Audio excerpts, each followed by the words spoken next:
Hello everyone and welcome to the Armband.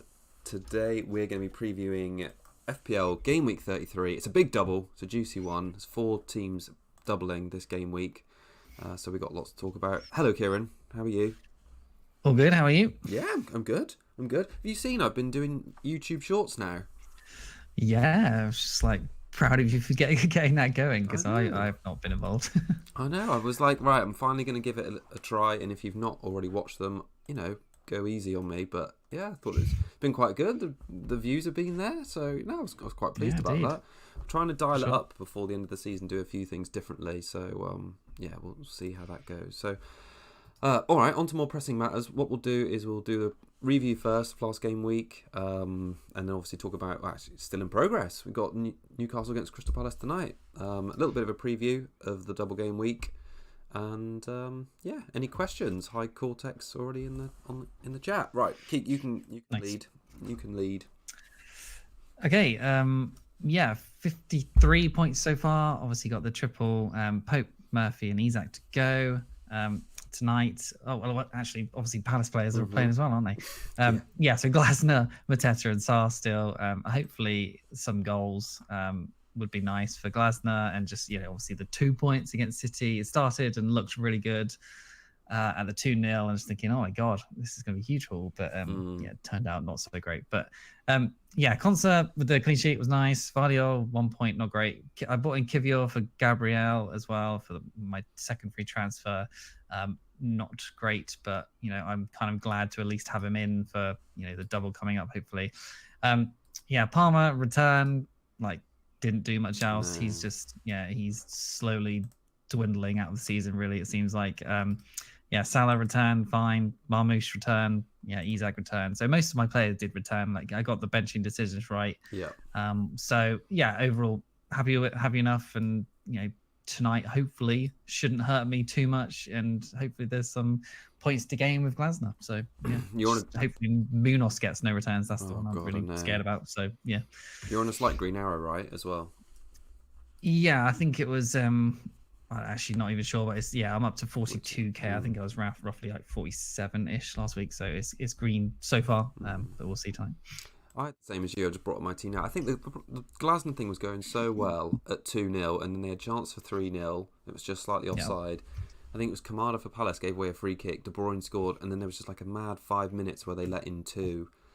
And then obviously at half time he took off Mateta, and he's recently come out and said he shouldn't have done that because it made them sort of change their philosophy a little bit, and maybe thought the players were defending the win, and obviously that just backfired. They weren't on the front foot. So I feel like that I was more confident, to be honest, of table bonus in the game against City, and it did look good, and then it just looked very bad. I'm not so confident about table bonus tonight. Are you? Yeah, I don't know. I think if Mateta is involved, then there's a good chance. If he's quiet and does not much at all, then I think Newcastle could win fairly easily. I think I said last week that it was Gahey's first game he's missed of the season, apart from Southampton when they only won 2-1. So maybe that had more of an impact than was expecting. But maybe it'll be an absolute worst game of the season and boring 0-0 tonight, and that would be fine. That would probably be quite good for us. Yeah, that would be fine. Yeah, I had quite a similar game week generally because we've got quite similar players apart from our defence. But yeah, Raya's been such a letdown, really. Pickford scored more points last game week than he has in the 3 since I've had him. Milenkovic lost that clean sheet right at the end of the game. I benched Konsa for his own, like my only defensive return this week. So yeah, it was a bit meh. 47 points. I think I'm on like a red arrow by like -1 point. Yeah, Glasner needs at least a draw tonight to make it a decent AM chip this game week, and yeah, I'm not sure about that. So anyway, we will. He's got work to do, hasn't he? He's got work to do. Right, let's move on to the preview because that's much more fun. Things to talk about where we can make up that gap. Should we start by talking a little bit about the teams that are doubling and who our top picks are? Because I'm still not fully decided on who to bring in basically this game week. Yeah, I think I'll start with picks from Man City because yeah, I'm thinking about bringing one of them in for one of the players who's not doing too much recently. So yeah, I'm looking at KDB at the moment. Obviously had a great game last week, so yeah, sort of bias a little bit from the recency bias, but 9.3 million, 5% owned. So that's a uber differential for Kevin. And yeah, obviously after his departure, he obviously had a really great game after the announcement of his departure. Sorry. 90 and 86 minutes in his last two. It's kind of hard to evaluate his sort of minutes over the double due to how like all over the place they've been. But I kind of feel like after this announcement that he's leaving, like Pep's going to play him most games, and he said he's basically pain free now. I think it was the last 6 weeks or so. He said he's been pain free, and it's felt really good for him to be like free of all the niggles and all that sort of stuff. So, 1 goal, 1 assist last week, 2 bonus, an XGI of 0.85. So, yeah, that's the sort of Kevin we used to know and we've seen so many times over his Premiership career. So. Yeah, with good rest between the games, why can't he play them all? To be honest, for the rest of the season, especially in the double, they put 5 on Palace, obviously, and that may be a sign of things to come. And I think being part of that attack or having part of that attack in your team should be a priority to me this week. And yeah, the guy I'm looking at taking out is Palmer because Palmer after it's Fulham at home this week, which is great, but he's not been doing anything, and he's got an assist, and that's basically it. And he's looked like one of the worst players on the pitch most of the time. So yeah, Palmer to KDB to free up some money to allow me to possibly afford Arteta. I think I'm 0.2 short at the moment, so that is a bit of an issue. But so it would require a hit even to do Arteta anyway. Okay. So at the same time, why not get in one of the high ceiling players in the game? So I'm certainly looking at him, and with Palmer not doing much and his fixtures turning as well after this week, it seems like a good time to jump on. Yeah, and City have good fixtures like we've talked about until the end of the season. Wolves at home, Southampton away, Bournemouth at home, Fulham away. It is quite a nice, if he was going to have like a swan song of his Man City career, those are quite nice fixtures. I think you've sure. And as like Cortex says in the chat, he's for me, and I agree, he's probably like top 3 Man City assets at the moment. Foden being back, is obviously a threat to his minutes, but Foden's form has been, and that's probably being kind. So, I think there's all of them are kind of like all over the place, aren't they? Yeah. Most of it, Savinho, all of them. It's all good. I know. I think it's difficult to. He's going to play both across the double and for the rest of the season, which is obviously perhaps not what you want for someone that's cost 9.3. But you're right, the upside is absolutely there. Like he could haul in any given game, and obviously did against Palace. And I just had a look at his previous stats. He's got 4 double-digit returns so far this season, which for a player that's only played 1,000 odd minutes, it's that's quite good going really. And then another guy from City, super differential, O'Reilly, 4.9 million, 0.1% owned. He is a midfielder, so I don't know if that's really good or not for him, but kind of like Lewis, where no one was sure he could sort of continue to play games, but he played loads of them at the start of the season. He seems to be in favour right now from Pep, so 90, 73 and 90 in the last 3, 3 and 8 in the Premier League, and then he obviously got 3 assists in the FA Cup game before that. No idea who it was against, if I can't remember at all, but small sample size a little bit with all of his stats and things, but he seems like someone you could, if you want to go from Murphy to someone like him, like if you don't have any funds, then why not? I feel like he's probably going to play both. Like, just seems to be one of those players that Pep just gets in his head and just continues to play them.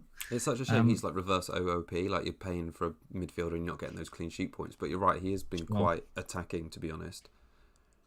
Yeah, he's not playing in defence, is he? I don't think he was, it's sort of like the inverted left back role. That's where he played against Palace. So he's like drifting into midfield, and that's how he like cropped up and ended up getting his goal. But generally he was like defending against Munoz at the start of last game. All right, fair enough. So that is probably a mark against him being the reverse OOP. But I think he's a proper differential, and if you want to go risky, maybe you're on a free hit. Like if you can sneak him in there, then why not? Yeah. And then obviously Marmoush at this point, I think he probably is the best captaincy shout right now, because there's just the single game week players have got obviously good fixtures like in Salah and stuff like that, but you're not going to captaincy one of them in a single game week. And like the others, to be honest, all have minutes issues, especially the Arsenal players, the Villa players. Marmoush, 7.6 million, 30% owned, probably an obvious pick right now, and his EO is seems to be approaching around 80 to 90% most weeks. So yeah, if you don't own him for this double, on your head be it, I suppose. Yeah, last 6 weeks, 2, 1, 12, 9, 2, and 7. So good returns, a little bit inconsistent, but good returns. Yeah, he's obviously the focal point of the attack right now, and unfortunately, he didn't get more points versus Palace. Had one, I think, saved from Henderson, really close to going in for his double. Yeah, but his stats are really good too. So shots 19. This is over the last 6 weeks. 19, which is first of all forwards. 2.93 XG is third of all forwards. Big chances 4, which is joint fourth. And then 5 key passes, which is third. 4 big chances created, which is second. And then a 0.5 XA, which is third. So he's doing well across both sides of the goals and assist potential. Decent numbers, and he's stacking up well against all the other forwards at this point, obviously, with his first and third and seconds and stuff. So yeah, he, to me, just standout captaincy option, really, to be honest. So and yeah, everyone should have him, really. Yeah, just on, I mean, we can talk about captaincy a little bit, but I think it's almost like a bit of a dead topic, but just because you mentioned it now. I think despite the fact it's a double game week involving Arsenal, Man City, Aston Villa, and even obviously Crystal Palace, but you're probably not going to captain one. I think it's really like slim pickings on captains this week. Oh, yeah, big like, time. Arsenal have got no reliable mainstream sort of minutes / talisman. Arsenal obviously if still in UCL, I think Saka gets rotated, and even if they're out, I still think his minutes are going to be managed less so because they don't want to damage his hamstring any longer, which could keep him out over the summer. And then you're right, Man City, Marmoush probably looks the best bet. Maybe De Bruyne could be a cheeky differential captaincy. Yeah. That's just for the extra points for goals and clean sheets and maybe extra bonus. But yeah, I think other than that, it's really difficult to call. And Crystal Palace just finally, I think, because they've got that FA Cup game the 3 days after the Arsenal away game, I kind of feel like they'll rotate a little bit in that Arsenal away game just to really focus on that FA Cup semi-final. So I think it's funny for a double game week. Marmoush probably the standout captain quite easily. KDB maybe in the background, and then obviously Salah if against a crappy Leicester, but even he's been outperformed by Diaz recently. So yeah, it's a strange week for captaincy. Yeah, I agree. And then just finally on the final two City players is Diaz and Vardiol was just the only two nailed on defenders. Ederson, I think, picked up some sort of injury. Not sure how injured he is. So yeah, tough to go Ederson or Ortega this week. If you have Ederson, I guess you keep him. But listen out for the press conference. But yeah, Diaz has only gotten past 0.1 XGI once in the last 6 weeks. So his ceiling is pretty much 6. And he's had no bonus points in any of their clean sheets either. So he's not really getting bonus points. And yeah, they haven't been great defensively either. Obviously, they've got, I think it's 3 clean sheets out of the last 6 or something. So that's decent.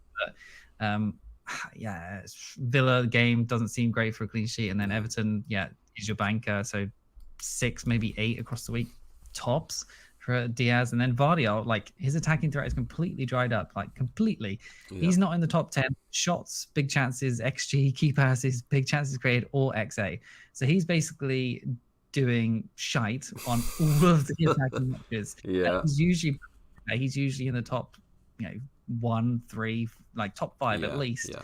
Not in the top 10 for any of them right now. So it was just, you got onto him after those 2 clean sheets, and he obviously got a bonus. But like his attacking threat is, and if people are looking elsewhere to afford someone like KDB or something like that, then Vardiol is someone you probably don't need to be worried about right now. So yeah, I think it's, for me, I felt like I needed to get on that City defence because of how good the fixtures are, and he's probably the most reliable. You're right about his bonus, and Cortex has said in the chat, if you want free hit, would you keep it template with Guardiola?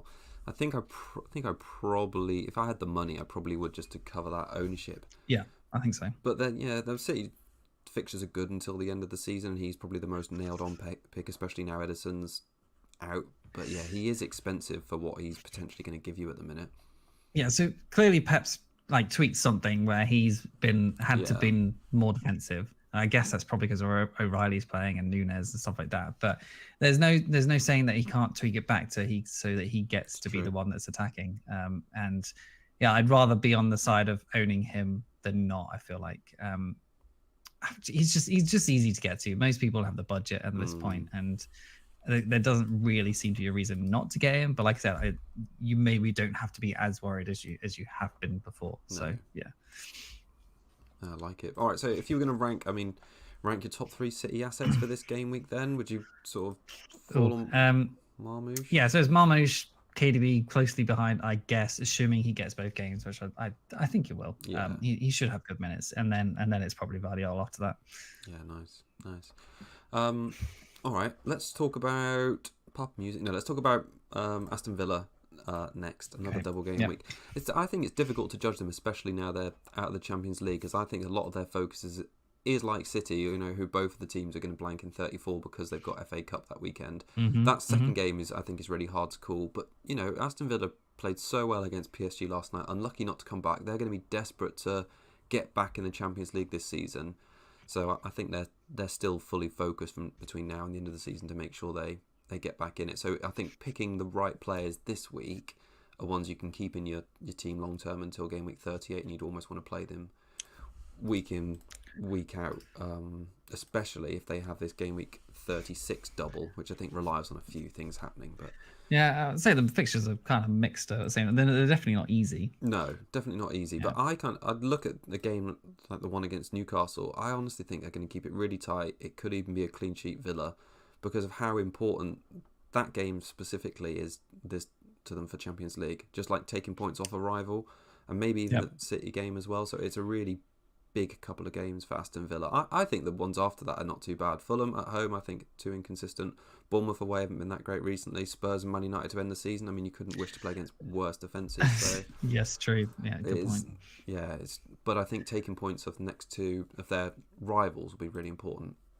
So anyway, just looking at their defence first, I think if you don't like double ups in defence, so from the City or Arsenal side, I think Martinez is probably a decent pick. He's perhaps my double game week goalkeeper of choice.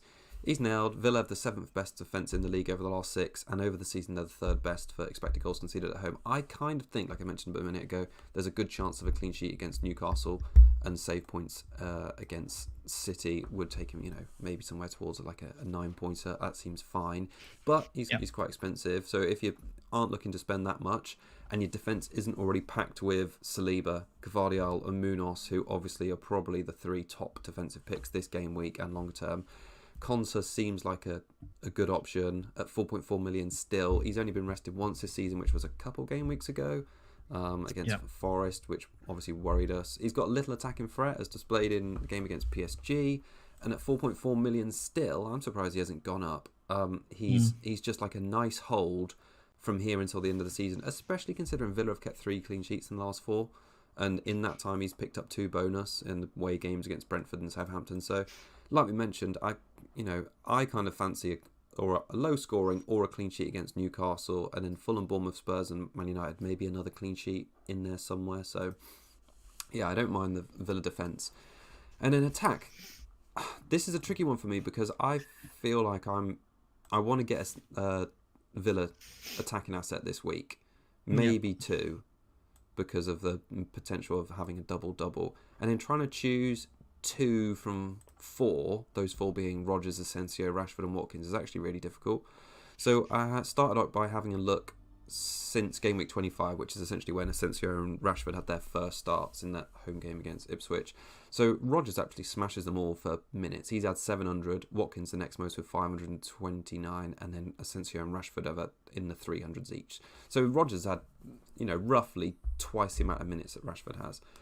But the points per 90, obviously, it sways with those lower minutes guys. Rashford leads the way with 8 points per 90 minutes, Asensio 7.7, Watkins down on 6.8, and Rodgers down 5.2. And again, Rodgers just gets pounded on both XG and XA. He's like 0.1 and 0.2 for those, whereas Asensio, 0.8, 0.4, Rashford 0.2, 0.7, Watkins 0.4 and 0.03. So Watkins is surprisingly low on the expected numbers. And just to summarise what that kind of like says, it looks like Asensio and Rashford essentially outperforming Watkins for returns when they play. So if they had similar minutes, which they haven't been getting, those two would be, leading the way on points returns. Which makes you think Watkins seems a lot of money. He's had knee issues. He's not started the important games against PSG. He's obviously managing something, and I think he still seems like a bit of a risk, especially For sure. for this double game week. So that I think turns the focus onto the other three: Rodgers, Asensio, and Rashford. Pens are in Rashford's favour because Emery said he was first choice if they're all on the pitch, but he can't play game week 38 because he's on loan from Man United. So his overall minutes he can play until now and the end of the season are down. Was assume Rashford wasn't on the pitch when Asensio missed 2 last week. That's right. Yeah, he wasn't. Right, okay. And his price of 6.7 million, like for that last game week, isn't probably one you want to bench, and it's just like booking in a future transfer. So I kind of think that dents Rashford's appeal a little bit. So yeah, I think my summary from all of that is that Rodgers is obviously the safest pick because of minutes, and Asensio is the spicy one in that he's most likely to get a return when he plays. So yeah, and he's a big differential as well, only 5% owned. Yeah, but like I mentioned right at the top of the attacking chat here for Villa, you've got to consider that they've got these 2 huge games against Champions League rivals, and then a few days later, I think it's 3 or 4 days later, they've got the FA Cup semi-final, which is obviously going to be the next biggest game of their season, and they've just come off having a huge game against PSG. So yeah, their next sort of week and a half, they've got 3 games. Well, yeah, week and a half from now, they've got 3 really important games to play. So absolutely there's going to be continued rotation. Yeah, it's almost like the same with like Arsenal players or attack. You just like, it's just, how do you pick any of them apart from Rodgers, I guess? Yeah, it's just a minefield.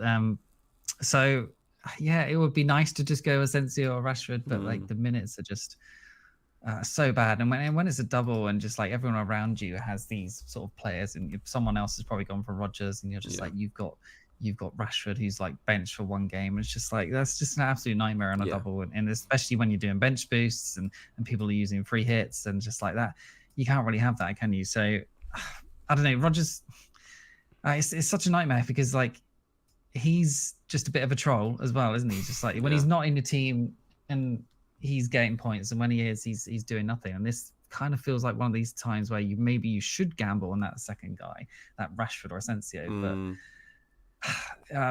I don't know. I mean, what are you leaning towards? Do you even know? Well, at the moment, my thought process is I like Rodgers as the best pick, and he's reliable, and he's potentially going to have two double game weeks. Seems like an easy trade from Murphy, which is a shame because I think Murphy's been playing quite well. Yeah.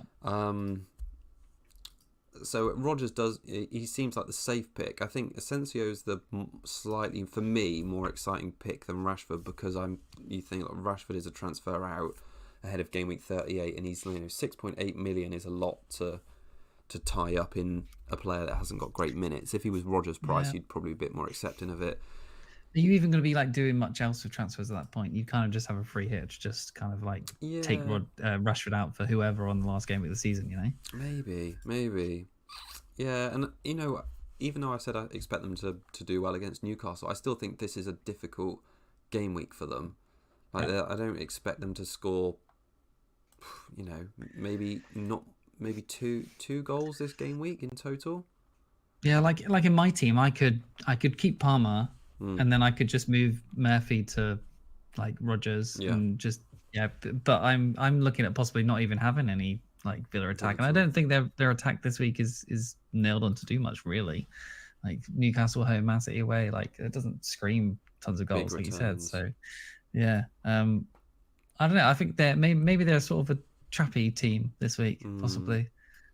But like you said, like their season does kind of rely on these games a little bit too. So yeah. No, it's been tough, and then like I found when I was looking at the notes, really, I was trying to justify any reason to have someone like Asensio or Rashford in, because when they do play, there is returns there. But when you sort of think, right, we haven't got many games of the season left, do I want to be relying on an asset that seems to basically play 30 minutes a game generally, when Rodgers seems like a much safer pick from now until the end of the season, but he's not explosive? It's like, how important are they? Yeah, it's really tricky, and it's probably why I didn't get Rodgers when I did the wild card, and didn't structure like went for trying to squeeze Palmer in for the meantime, because I thought that would be a better way to go. Obviously, in the meantime, Rodgers has done really well, so that was maybe the wrong decision. But yeah, 10, 9 and 6 for him in the last 3 game weeks makes me think, okay, he might be the most boring from an attacking point of view, numbers-wise, but he's actually returning pretty well. So yes, I'm confused about Aston Villa players this game week. Yeah, so TLDR probably Rodgers, and then essentially if you're feeling spicy. Yeah, take your pick. Yeah. Okay, should we move on? Or? Yeah, let's do it. Yeah. Okay. So I'll talk about picks from Arsenal now. Yeah, again, pretty difficult, just like Villa. Probably expecting rotation, at least in the first game, I would guess. They're playing, obviously, tonight in the Champions League, so it's Wednesday. And then they play the first game on Sunday. So it is a, quite a decent break, I would say. So it's, in theory, they probably could play their first team in that first fixture. But, if they go through, rotation is probably paramount. So... yeah, Kivior. I bought him last week, 4.8 million, 0.7%. He had another 90 at the weekend. I expect him to play tonight in the Champions League. It seems like Arteta basically never rotates his sort of central defensive partnership once they're formed. So Saliba plays all the games, doesn't he? Obviously, apart from like dead rubber kind of FA Cup or Carabao Cup games. Their first choice partnership basically plays all the games. So Kivior, he doesn't really have any much attacking potential.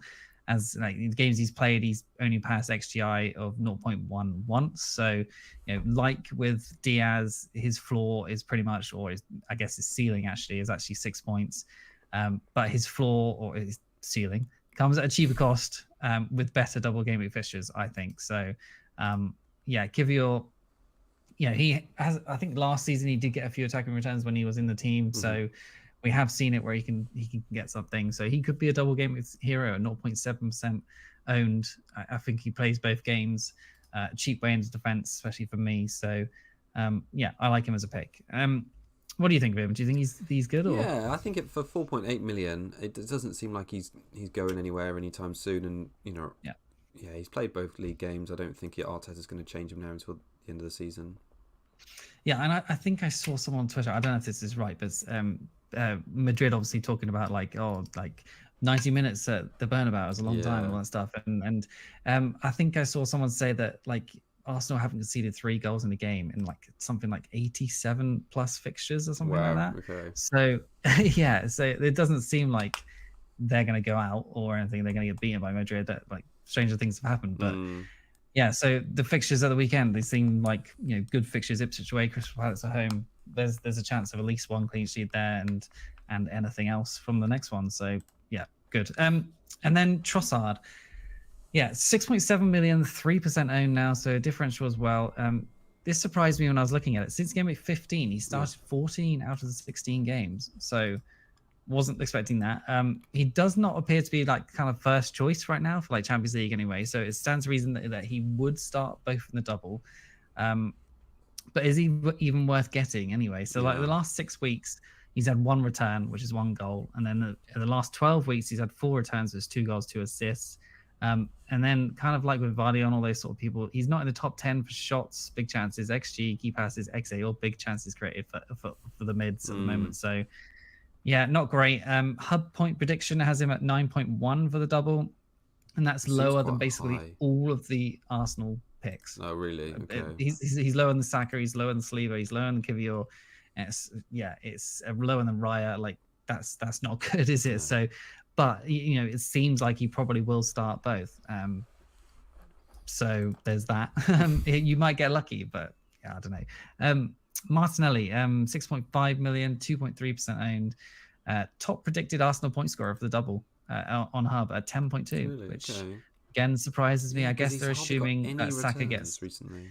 No, he hasn't. I guess they're assuming Saka has less minutes, and they're assuming Martinelli gets 156 minutes across both games, which I think to me seems a little bit generous, but I guess we'll see. Less points than Trossard over the last 6 games, and then again fewer over the last 12 as well. His XGI has only passed 0.5 once since game week 23.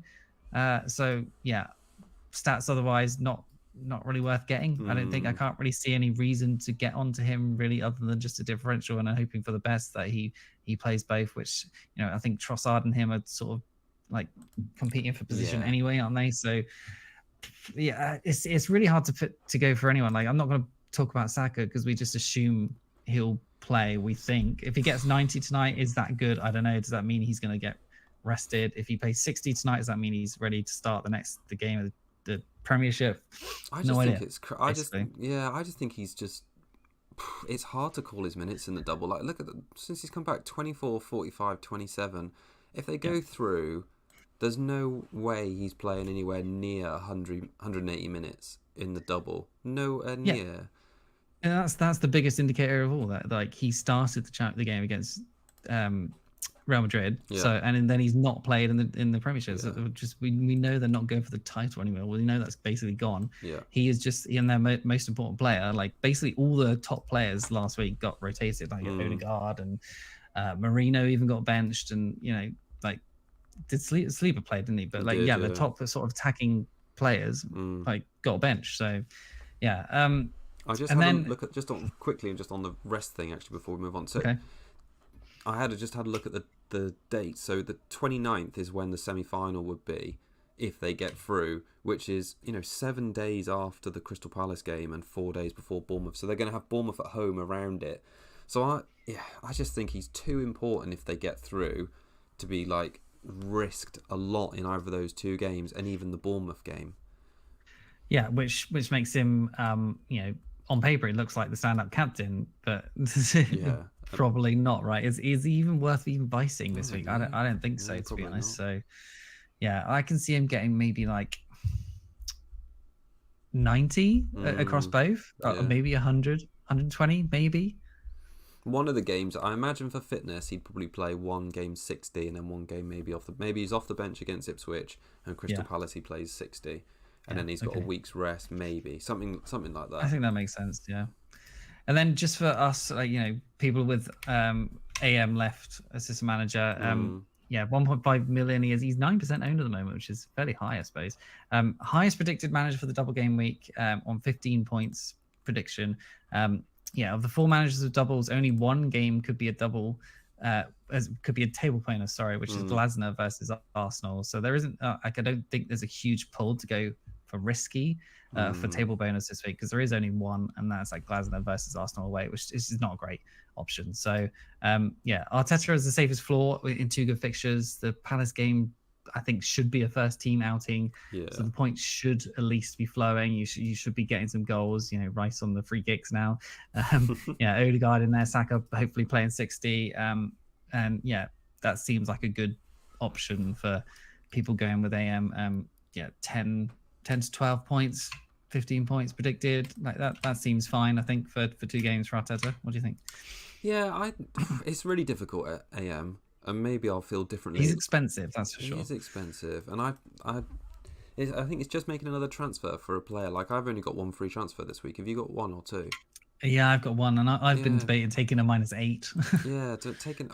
Same, but taking a -8 to do the manager. So I look at Arsenal's recent form as well, and a bit like City, they've in their last 7 game weeks, they've only actually won 2 games, and drop points against Brentford, Everton, Man United, Forest, West Ham. And if they do rotate against Ipswich, if they drop points there, which looks obviously like the banker, I kind of think they'll win the Crystal Palace game because Crystal Palace will be focused on the FA Cup. That seems like a game they'll win, but maybe not score loads. I looked at Guardiola as well, but I don't think they're going to necessarily beat Everton. I think for 1.5 investment in a manager and take the hit, I feel like I want better form out of Arteta and even Guardiola to back it. I agree that they on paper they should win those games. I mean, who are you looking at? Just keeping Glasner, just hoping for the best? Or? If Glasner gives me some confidence tonight, let's say if Glasner gets a draw tonight, I'd probably feel a lot happier about keeping him because I think that he could probably get 10 points in the Bournemouth game and maybe get a couple points and end up. I agree. 12. I think that Bournemouth game is quite nice. Bournemouth look quite good. Well, maybe not good, but like we're decent, sort of getting back a little bit of form. But I think Bournemouth at home for Palace, that seems like a game where they could get a few goals. Yeah. So Yeah. It's really tricky, the assistant manager. I like you kind of thought Arteta just for safety of points, but their form has not been that good. It's like they definitely are focusing on Champions League. Yeah, fair enough. So yeah, picks from Arsenal wise, that everyone probably already has Saka. It's probably wise to get him if you don't have him. But then other than that, it's like Kivior and Saliba, and then you just like with Aston Villa, just if you want to go punty on an attacker, just go for it. Marino seems like he probably will play Marino as well, to be two, honest. maybe, I guess, but like he did get rotated last week as well, so he's cheap at least. So yeah, take your pick. I think I think Arsenal will obviously go full strength tonight, and that wouldn't surprise me if they end up playing 180 minutes. I feel like something crazy could happen in the Real Madrid game, which might affect all their minutes for this game week. So yeah, True. It's hard to trust the second one, but I think the point you made about Trossard's quite interesting, that he's pretty nailed on in the league. Yeah. So, but he doesn't excite me. All right, let's wrap up with just some single game week players that I thought were quite good. This game week and maybe moving forward. So I think first of all, just to talk about, I made these notes, Bradley, and then we had news today that Trent's been back in training. I was there thinking Bradley was going to be a pick today or for this game week until the end of the season. So I just thought it'd be good to talk about some single game week players. So Bradley is obviously 4.7. He's a cheap way into that Liverpool defence. They're playing a Leicester team this weekend. They've only scored twice in the last 10 game weeks. And despite he's only 3.3 cheaper than Konate, by the way. Yeah. So he's not that cheap. Is Konate 5? Oh. I think so. Oh, 5.3. He's like 6. Oh, okay, sorry. But fair enough. He's good. He was good for bonus. Like in the game against West Ham, he scooped all bonus points, despite the fact that Van Dijk scored the winning header and he only played 67 minutes. So, yeah, early sub for him could be beneficial. Their fixtures until the end of the season are quite decent as well, knowing that they've got to wrap up the league. Spurs at home, and is their game in game week 34. They've got a game week 36 game against Arsenal, Chelsea away, Brighton away, Crystal Palace home. So they're okay, but the fact that Trent now is kind of on the verge of return maybe diminishes him. But if you're on is Trent even going to play the games? I'm not even sure. Like he's kind of burnt bridges a little bit, hasn't he? Yeah. So yeah, I think Bradley, just assuming they don't replace him, Bradley is now the starter and his replacement going forward, then I think Bradley should play the games. Yeah, definitely. Cortex in the chat earlier said he was on free hit this week, and I kind of think if you were going to punt on a single game week, I think Bradley is a pretty decent option this 100% this game week. And then just some other ones. I'll say on Liverpool actually quickly. Diaz has been quietly very good recently. Like I mentioned, he's been outscoring Salah, but he's been playing a lot recently. So since game week 26, he's only blanked once, which is when he started playing all the minutes he started.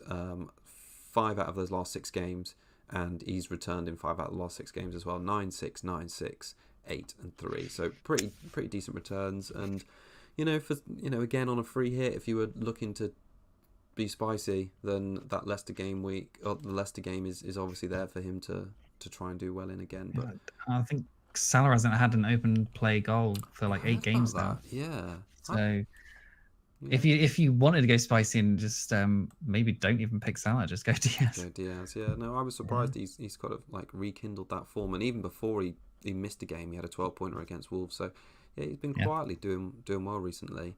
And then finally, 2 more sort of longer term picks for people that don't have a free hit to play. I think Mbeumo is potentially back on the menu again. So the third highest scoring midfielder. He's down to 33% ownership now. He's got really good fixtures until the end of the season, apart from the free hit game. So, but he does play in 34, so he kind of suits both really. So Brighton at home this game week is decent. Forest away is the tricky one in 34, but he's playing in 34 if you need a player there, and if not, you can free hit him out if you've got free hit lined up for 34. Man United at home is obviously great considering their defence. Ipswich will probably be down by them, so they're going to have little to play for. Fulham at home I expect to be high scoring, and then Wolves away on the final day of the season I think is a good fun Bromo Wissa double up sounds fun for the end. Yeah, from 35 to 38, those are I think on paper 4 really good fixtures for no doubt for them. So I kind of feel like he makes sense to get back on him. And then probably less good for the rest of the season, but good for this week is Bowen. So he's got 2 goals in the last 4 game weeks. 2 returns in the last 4 game weeks. 8 points in the return fixture against Southampton. His run-in looks okay as well. Another another team that've got Spurs and Man United until the end. They've got Southampton. They play in 34 away against Brighton, who were not good at home recently. Obviously conceded 2 against Leicester and then 3 against Villa the game before that. So could be returns there. Spurs at home, Man United away, Forest at home is their tricky game in 37, and then Ipswich away to end the season. So I think some nice midfield options there that have got good fixtures until the end of the season in Bolton and Mbeumo if you don't have lots of chips. Just to mention West Ham, like I've seen Wan-Bissaka on people's benches for bench boost. Yeah. Cheap option. Like, why not? Great fixture this week. Yeah, really good. Yeah. And don't you think, just like on West Ham, like they've been like the most forgettable team this whole season. God, they've just done absolutely nothing. They've been so boring. I don't. Apart from obviously owning Areola and Fabianski, I've not even thought about owning one of their outfield players. Yeah, what's happened to Kuda? Such a shame. He was so good last year. Yeah, just like looked like he was ready to like push on, and he's just dropped the ball. Yeah, Ings getting more points than Fulkirk. Yeah, Bowen's like their only like decent shout, and he could obviously be on pens, but yeah, they're a funny team. I'm trying to think, is there any other teams we've barely owned this season? Fulham, I haven't owned many of their players since like the first few game weeks. Robinson, though. I haven't got Nunes. I've never got Raul. Owned what's his name? Smith Rowe for a bit, and then Robinson was basically the only option, wasn't he? Spurs, I haven't owned many Spurs players since Porro. Yeah, there's been quite a few disappointing teams this season. Yeah, definitely. All right, I think we'll wrap up our preview there. I don't think there's any more questions in the chat. So we'll be back a bit later this week with our team selection video. Until then, I hope everyone has a good time tinkering. Yeah, cheers all. All right, cheers everyone. Bye bye. Have a good one. Cheers.